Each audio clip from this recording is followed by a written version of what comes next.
Big boss ಮನೆಯಿಂದ ಮಲ್ಲಮ್ಮ ಅವರು ಹೊರಗಡೆ ಹೋಗ್ತಾ ಇದ್ದಂತೆ ಧ್ರುವಂತ್ ಅವರ ನಿಜವಾದ ಮುಖ ಬಯಲಾಗ್ತಾ ಇದೆ ಅನ್ನೋ ಅಭಿಪ್ರಾಯಗಳು ವೀಕ್ಷಕ ವಲಯದಿಂದ ವ್ಯಕ್ತವಾಗ್ತಾ ಇದೆ. ಅದಕ್ಕೆ ಪ್ರಮುಖ ಕಾರಣ ಏನು ಅನ್ನೋದು ನಿನ್ನೆಯ ಎಪಿಸೋಡ್ನಲ್ಲಿ ಎಲ್ರಿಗೂ ಕೂಡ ಗೊತ್ತಾಗಿರುತ್ತೆ.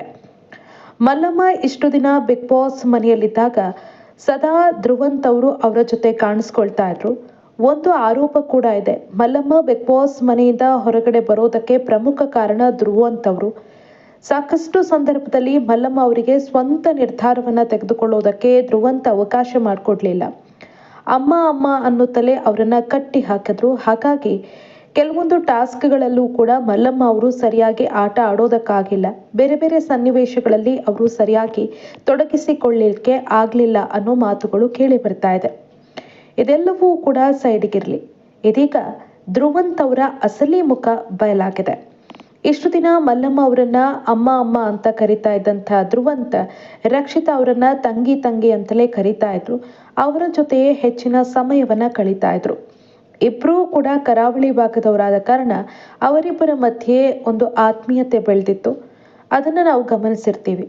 ಆದ್ರೆ ಇದೀಗ ಧ್ರುವಂತ್ ಅವರ ಅಸಲಿ ಮುಖ ಬಯಲಾಗಿದೆ. ಅತ್ತ ಮಲ್ಲಮ್ಮ ಹೋಗ್ತಾ ಇದ್ದಂತೆ ಮತ್ತೆ ತಾನೆಲ್ಲಿ ಸೈಡ್ ಲೈನ್ ಆಗ್ತೀನೋ ಅನ್ನೋ ಕಾರಣಕ್ಕೋ ಏನೋ ಗೊತ್ತಿಲ್ಲ, ಇದೀಗ ರಕ್ಷಿತಾ ಅವರನ್ನ ಟಾರ್ಗೆಟ್ ಮಾಡೋದಕ್ಕೆ ಶುರು ಮಾಡಿದ್ದಾರೆ.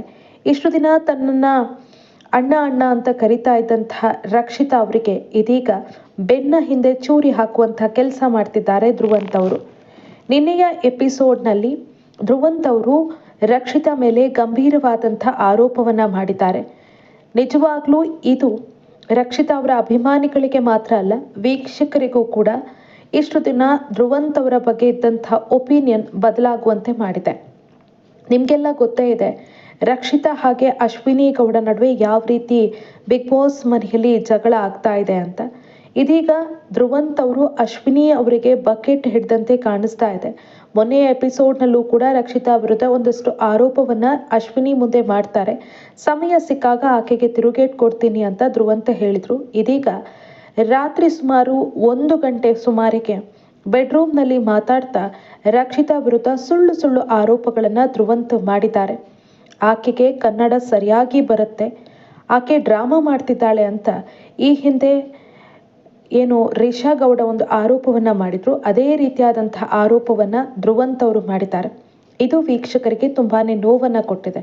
ಇಷ್ಟು ದಿನ ರಕ್ಷಿತಾ ಜೊತೆ ಇದ್ದವರು ಧ್ರುವಂತ್ ಆಕೆಯ ಬಗ್ಗೆ ಎಲ್ಲವನ್ನ ತಿಳ್ಕೊಂಡು ಈ ರೀತಿ ಸುಳ್ಳು ಹೇಳೋದು ಎಷ್ಟರ ಮಟ್ಟಿಗೆ ಸರಿ ಅಂತ ಪ್ರಶ್ನೆಯನ್ನ ಮಾಡ್ತಾರೆ. ಧ್ರುವಂತ್ ಅವರು ಒಂದು ವಿಚಾರವನ್ನ ಹೇಳ್ತಾರೆ, ನಾನು ಬಿಗ್ ಬಾಸ್ಗೆ ಬರೋದಕ್ಕೆ ಮುಂಚೆನೆ ರಕ್ಷಿತಾ ಅವರ ವಿಡಿಯೋಸನ್ನು ನೋಡ್ತಾ ಇದ್ದೆ. ಆಕೆಗೆ ಚೆನ್ನಾಗಿ ಕನ್ನಡ ಬರುತ್ತೆ, ನಾವು ನೀವು ಯಾವ ರೀತಿ ಕನ್ನಡ ಮಾತಾಡ್ತೀವೋ ಅದೇ ರೀತಿ ಆಕೆಯೂ ಕೂಡ ಮಾತಾಡ್ತಾಳೆ, ಇಲ್ಲಿ ಡ್ರಾಮಾ ಮಾಡ್ತಾಳೆ ಅಂತ ಆರೋಪವನ್ನ ಮಾಡಿದ್ದಾರೆ. ಜೊತೆಗೆ ಇಡೀ ಮನೆಯನ್ನ ತಾನೇ ನೋಡ್ಕೊಳ್ತೀನಿ ಅನ್ನೋ ರೀತಿ ಬಿಂಬಿಸುವಂತಹ ಪ್ರಯತ್ನವನ್ನ ಮಾಡ್ತಾ ಇದ್ದಾಳೆ. ಅಡುಗೆ ಮನೆಯಲ್ಲಿ ತಾನೇ ಎಲ್ಲ ಕೆಲಸ ಮಾಡ್ತೀನಿ, ಪಾತ್ರೆ ತೊಳಿತೀನಿ ಅಂತ ಬಿಲ್ಡಪ್ ಕೊಡ್ತಾಳೆ. ಆದರೆ ಹಿಂದೆ ಪಾತ್ರೆನೇ ತೊಳ್ದಿರಲ್ಲ, ಎದುರಷ್ಟೇ ತೊಳ್ಕೊಂಡು ಹಾಗೆ ಇಟ್ಟಿರ್ತಾಳೆ ಅಂತ ಆರೋಪಗಳನ್ನು ಮಾಡಿದ್ದಾರೆ. ಇನ್ನು ಅವರು ಕೂಡ ಕರಾವಳಿ ಭಾಗದವರೇ ಆಗಿರೋದ್ರಿಂದ ನಮ್ಮ ಮಂಗಳೂರಲ್ಲಿ ಆ ರೀತಿ ಯಾರೂ ಕೂಡ ಮಾತಾಡೋದಿಲ್ಲ. ನಾನು ಬಿಗ್ ಬಾಸ್ಗೆ ಬರೋ ಮುಂಚೆ ಆಕೆಯ ವಿಡಿಯೋಸನ್ನು ನೋಡಿದ್ದೇನೆ, ಆಕೆಗೆ ಕನ್ನಡ ಕ್ಲೀನಾಗಿ ಬರುತ್ತೆ ಅಂತ ಹೇಳಿದಾಗ ಕಾಕ್ರೋಚ್ ಸುದ್ದಿಯವರು ಅದನ್ನೇ ನಾನು ಅವತ್ತಿಂದ ಹೇಳ್ತಾ ಇದ್ದೀನಿ, ಆಕೆ ಡ್ರಾಮಾ ಮಾಡ್ತಿದ್ದಾಳೆ ಅಂತ ಹೇಳ್ತಾರೆ. ಆದರೆ ಅಲ್ಲಿದ್ದಂತಹ ಸೂರಜ್ ಆಗಲಿ ಜಾಹ್ನವಿ ಅವರಾಗಲಿ ಈ ವಿಚಾರಕ್ಕೆ ಸಂಬಂಧಪಟ್ಟಂತೆ ಯಾವುದೇ ರೀತಿಯಾದಂಥ ರಿಯಾಕ್ಷನನ್ನು ಕೊಡೋದಿಲ್ಲ. ಬದಲಾಗಿ ಕಾಕ್ರೋಚ್ ಸುದ್ದಿ ಹಾಗೆ ಅಶ್ವಿನಿ ಅಷ್ಟೇ ಧ್ರುವಂತ್ ಅವರ ಮಾತಿಗೆ ಒಂದಷ್ಟು ಒಗ್ಗರಣೆ ಹಾಕುವ ಕೆಲಸವನ್ನು ಮಾಡ್ತಾರೆ. ಆಕೆ ನನಗೆ ಕನ್ನಡ ಬರೋದಿಲ್ಲ ಅನ್ನೋದನ್ನೇ ಒಂದು ಪಾಯಿಂಟ್ ಆಗಿ ಇಟ್ಕೊಂಡು ಈ ಬಿಗ್ ಬಾಸ್ ಮನೆಯಲ್ಲಿದ್ದಾಳೆ, ಎಲ್ಲವನ್ನ ಕೂಡ ಎಕ್ಸಾಗರೇಟ್ ಮಾಡಿ ಹೇಳ್ತಾಳೆ, ಅದೇ ಆಕೆಯ ಪ್ಲಸ್ ಪಾಯಿಂಟ್.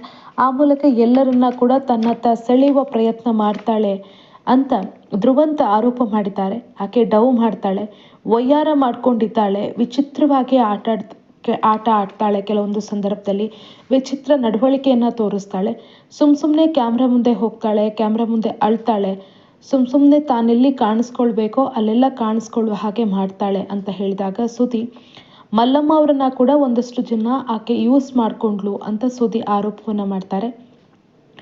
ಎಲ್ಲರನ್ನ ಕೂಡ ತನಗೆ ಬೇಕಾದಾಗ ಯೂಸ್ ಮಾಡಿಕೊಂಡು ಆ ಬಳಿಕ ರಕ್ಷಿತಾ ಎಸೆದು ಬಿಡೋ ಹಾಗೆ ಮಾಡ್ತಾಳೆ. ಬೇಕಾದ ಕಡೆ ಬೇಕಾದವರನ್ನ ಯೂಸ್ ಮಾಡಿಕೊಂಡು ನಂತರ ಅವರನ್ನು ಸೈಡ್ ಲೈನ್ ಮಾಡ್ತಾಳೆ ಅಂತ ಧ್ರುವಂತ್ ಗಂಭೀರವಾದಂತಹ ಆರೋಪವನ್ನು ಮಾಡಿದ್ದಾರೆ.